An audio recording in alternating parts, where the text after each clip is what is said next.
Here we are, about to begin week 9. Are you all familiar with what it means to draw the short stick? When you're kids and you're trying to figure out who's going to run across Old Man Johnson's yard first, whoever draws the short stick has to go first. Nobody wants to be left with the short stick. You want the long one, right?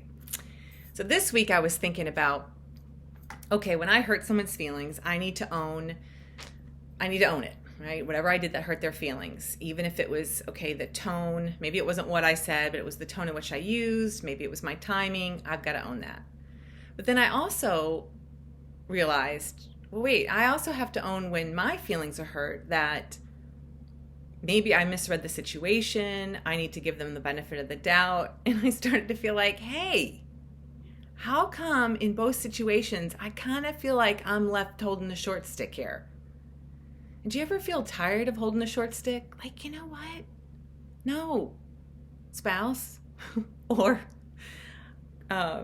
coworker who stole a sale but then lies to your face when you confront them, or neighbor whose dog keeps pooping in your yard, or a manager who threw you under the bus to cover their tail, or maybe a customer service representative who you wonder, now how is it that you actually have a job in customer service? And those are the times where you're like, you know what? You're going to get the short stick this time, buddy, because I'm tired of it. And then you're reminded of Philippians 2, and I'm going to read some of it to you.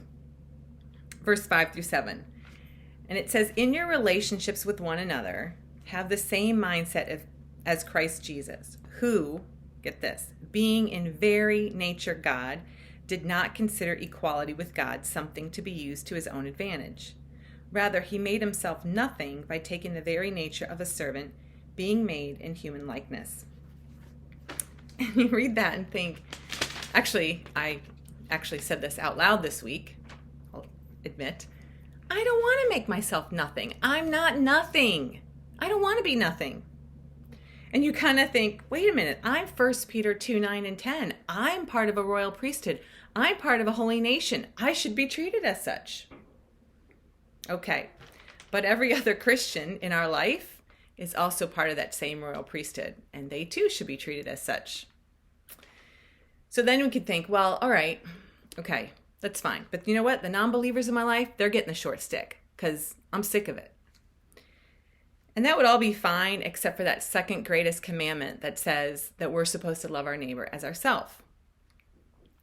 And then it totally explains why in Luke 10:29, Jesus was asked, now who's my neighbor exactly?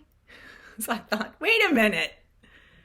So basically, I'm supposed to treat everybody like they're part of this royal priesthood. I'm supposed to treat everybody like they got the long stick, because there's times where you want to be like, you know what? No, I'm getting the long stick. You're getting the short stick, and this is the stick I get. And of course, we know the answer to that is yes. We should love our neighbor as ourselves.